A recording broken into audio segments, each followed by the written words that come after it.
ایک نائی نے بھلے دنوں میں ایک بادشاہ کی جان بچائی تھی۔ بادشاہ نے اس نیکی کے بدلے اس نائی کو اپنے دربار میں رکھ لیا۔ وہ نائی صبح سویرے اٹھتا، بادشاہ کی شیو بناتا، اس کے ناخن تراشتا اور پھر نکل کھڑا ہوتا محل میں۔ اپنی مرضی سے کھاتا پیتا، جہاں دل کرتا جاتا۔ اس کی اس عیاشی سے اس کے جو درباری تھے، جو پرانے درباری تھے، وہ بہت زیادہ نالاں تھے، وہ بہت اس سے حسد کرنے لگے۔ انہوں نے اس سے کہا کہ تم جو اتنے قریب ہو بادشاہ کے، تو بادشاہ سے کہو کہ تمہیں وہ اپنا وزیر بنا لے۔ نائی کے ذہن میں یہ خیال آنا تھا کہ وہ بادشاہ کے پاس چلا گیا۔ بادشاہ کو اس نے کہا، جناب والا، آپ مجھے اپنا وزیر کیوں نہیں بنا لیتے؟ بادشاہ نے کہا، ٹھیک ہے، میں تمہیں اپنا وزیر بنا لیتا ہوں، لیکن اس سے پہلے میں تمہارا کچھ امتحان لوں گا۔ ایسا کرو، بندرگاہ پہ جاؤ اور دیکھو وہاں کیا ہو رہا ہے۔ نائی بھاگا بھاگا خوشی سے بندرگاہ کی طرف چل پڑا۔ سارا دن وہاں گزار کر شام کو واپس آیا تو بادشاہ نے پوچھا، تم بندرگاہ گئے تھے، وہاں تم نے کیا دیکھا؟ نائی نے کہا، جناب والا، بندرگاہ پر رش ہی رش ہے، لوگ ہی لوگ ہیں۔ بادشاہ نے نائی سے پوچھا، اس رش کی کیا وجہ ہے؟ اتنے لوگ کیوں اکٹھے ہیں؟ نائی کے ذہن میں کوئی خیال نہیں آیا، نائی کو کچھ پتہ نہیں تھا کہ رش کیوں ہے۔ بادشاہ نے نائی سے کہا، اچھا اگلے دن پھر جانا اور پتہ کر کے آنا رش کس وجہ سے تھا۔ وہ نائی اگلے دن پھر چلا گیا، لوگوں سے رش کی وجہ پوچھی، سارا دن وہاں گھومتا رہا، شام کو واپس آ گیا۔ بادشاہ نے پوچھا، تم نے پتہ کیا رش کیوں تھا؟ نائی نے کہا، جناب کوئی جہاز آیا ہوا ہے، اس وجہ سے وہاں رش تھا۔ بادشاہ نے پوچھا، وہ جہاز کہاں سے آیا ہے اور وہ جہاز کی وجہ سے رش کیوں ہے؟ نائی جو تھا اس کے ذہن میں تو کچھ بھی نہیں آیا۔ وہ اگلے دن پھر چلا گیا، سارا دن گزار کے پھر واپس آیا، بادشاہ کو بتایا کہ وہ کوئی تجارتی جہاز ہے، اس وجہ سے وہاں پہ لوگوں کا رش ہے۔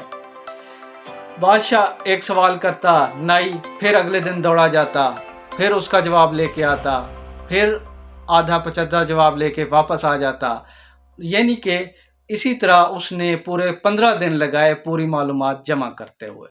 اس کے بعد بادشاہ نے اپنے ایک وزیر کو بلایا اور اس سے کہا، مجھے کل صبح تک بندرگاہ کی تمام تفصیلات چاہیے۔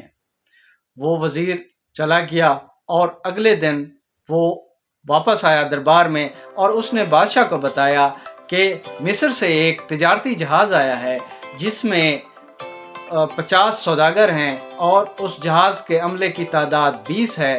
وہ جہاز 1 مہینے تک یہاں کھڑا رہے گا، یہاں سے وہ تجارت کرے گا، اس کے بعد وہ ایران چلا جائے گا۔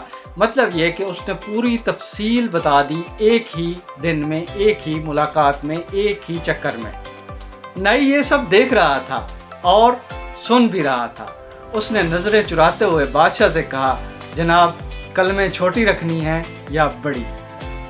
دوستو، یہ لمبا قصہ سنانے کا مقصد یہ تھا کہ ہمارے ہاں بھی کچھ نائی صفت صحافی موجود ہیں جو اچھے دنوں میں کسی پارٹی کے لیے اچھا کام کرتے ہیں، ان کی خبریں لگاتے ہیں، ان کے انٹرویوز شائع کرتے ہیں، ان کے لیے پبلک ریلیشننگ کرتے ہیں، اور وہ جب پارٹی برسر اقتدار آتی ہے تو یہی نائی صفت صحافی جو ہیں لائن بنا کر کھڑے ہو جاتے ہیں اور وزارت کے لیے ڈیمانڈ کرتے ہیں، وزارت کے متمنی ہوتے ہیں۔ حکومت کوئی بھی ہو، پارٹی کوئی بھی ہو، یہ ایسے صحافی جو ہیں، ایسے نائی صفت صحافی جو ہیں، یہ ہمیشہ آپ کو ہراول دستے کے طور پر وزارت لینے کے لیے سامنے نظر آئیں گے، آگے نظر آئیں گے۔